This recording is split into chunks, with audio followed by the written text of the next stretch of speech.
Bonjour à tous, c'est le prix Pitia qui servira de support au quintet de ce vendredi à Vincennes, départ à 20h15, 2850 mètres à parcourir, ils sont 14 au départ de cette épreuve plus que correcte. On aperçoit le tableau des partants, avec le numéro 1 Jingle Dupont, on va en reparler. Indigo de Fontaine, le numéro 2 est en phase de préparation, Laurent Brivard au sulky, on attend. Jacques Des-Prés, le numéro 3, devait courir à La Roche-Posay dimanche, mais il n'y a pas de place pour lui. Maxime Bézier se rabat sur cette course. J'ai un peu de mal avec Jacques Des-Prés à Vincennes en ce moment. Jazzy de Montreux, le numéro 4, c'est certainement le petit truc marrant de cette épreuve, même s'il n'a jamais réussi à bien faire à l'attelage, meilleur classement à une 6e place. On l'a vu dernièrement s'imposer très brillamment à Caen, sous la selle. Avec l'aide d'Éric Raffin, si par bonheur le pilote vendéen arrive à le maintenir au trot, il peut venir brouiller les cartes. Is No Good Am, on en reparle, le numéro 5. Le numéro 6, Elliott de Chaos, sera déféré après plusieurs parcours de remise en jambe. Mais je trouve qu'il en manquait ces derniers temps. Et Radames, le numéro 7, fait partie de ces chevaux braves. Lui aussi a couru monter dernièrement. Il était 3e à distance quand même de Jazzy de Montreux et de Gabriela Duhem. Mais cette sortie peut l'avoir réveillé. Il va bien partir et peut-être conserver un petit quelque chose. C'est impossible de placer. Self Explosif, le numéro 8, s'était lancé au galop. Dernièrement, c'est un peu son défaut. Mais lorsqu'il trotte d'un bout à l'autre du parcours, il est capable de belles choses. On l'a vu il n'y a pas très longtemps, 4e, pas si loin que ça d'Hibiscus Man. Il s'entend bien avec Mathieu Abrivard, c'est une possibilité pour les places. Gabriela Duhem, on en reparle.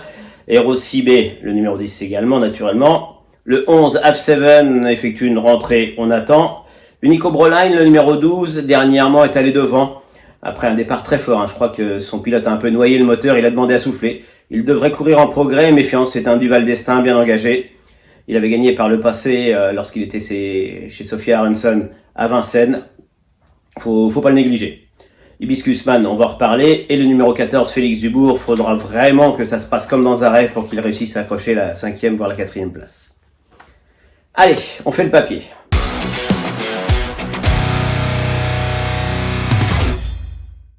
Donc j'ai retenu en tête le numéro 9, Gabriela Duhem, depuis qu'elle est arrivée chez Laurent Brivard. Elle a couru à 2 reprises, on la retrouve justement sur ces images, c'était à Cholet. Elle rendait 25 mètres à un certain Keep Your Dream. Keep Your Dream fait partie des bons éléments de 4 ans. Il avait d'ailleurs participé au dernier groupe. Et ce jour-là, à Cholet, elle s'était rapprochée progressivement avant de se lancer à la poursuite de Keep Your Dream. Elle n'avait pas pu le remonter, mais la performance était très bonne puisqu'elle devait rendre 25 mètres. Dernièrement, à Caen, sous la selle, elle n'est devancée que par l'intouchable Jazzy de Montreux, mais la performance était très bonne alors qu'elle débutait au trot monté. Là, elle retrouve des adversaires à sa portée. Elle va même, je crois, capable de courir en progrès. C'est une première chance. Et d'ailleurs, vous pouvez retrouver les propos d'Alexandre Abrivard qui, lui, dit qu'il se voit une première chance. Hibiscus Man, le numéro 13, lui, on le retrouve, c'était le 3 mai. Dans le prix du Rouergue, il était 2e, battu par un certain Cobra Killergar. Et vous allez voir, sa performance est encore très bonne parce qu'il avait longtemps dû trotter à l'extérieur de l'animateur Unico Broline, justement.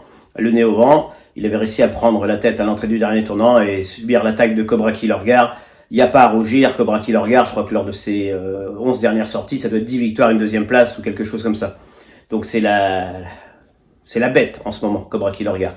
Hibiscus Man est régulier. Seul petit bémol, il a connu une sème. Alors une sème, c'est une petite fissure du sabot, si bien qu'il ne peut pas être déféré des 4 pieds, il sera plaqué devant, mais dans cette configuration-là, il a déjà gagné, il a bien fait.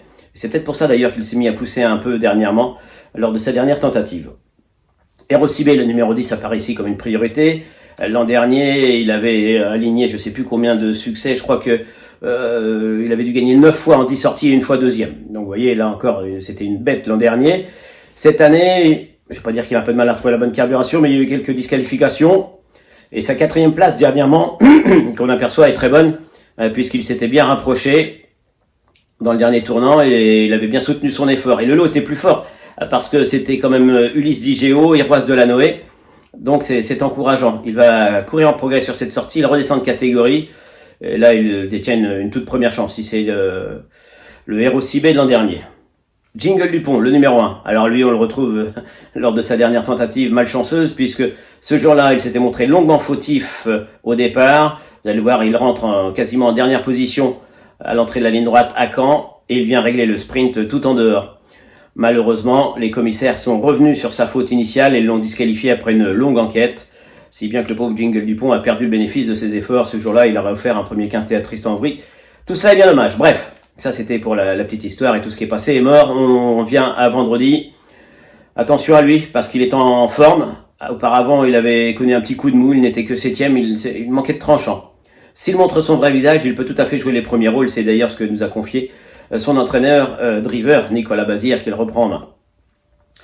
Et je terminerai ses choix prioritaires avec Is No Good, le numéro 5. Alors lui, ça remonte un petit peu, c'était cet hiver, dans le prix de Brest. Il était 2e, il s'était bien rapproché en dehors. Il avait fait illusion, mais en se rapprochant en dehors, il avait ramené dans son sillage Inato Piergi, qui était venu le régler pour finir. Là encore, c'était une bonne performance. Ensuite, ça s'est pas toujours très bien passé. Il vient d'effectuer une rentrée à l'étranger, et son habile entraîneur, Sabine Cashbrand, le déplace. Il est arrivé au centre d'entraînement de Grosbois, juste à côté, lundi. Il est prêt à fournir une bonne valeur. Il retrouve Mathieu Mottier, qui le connaît bien.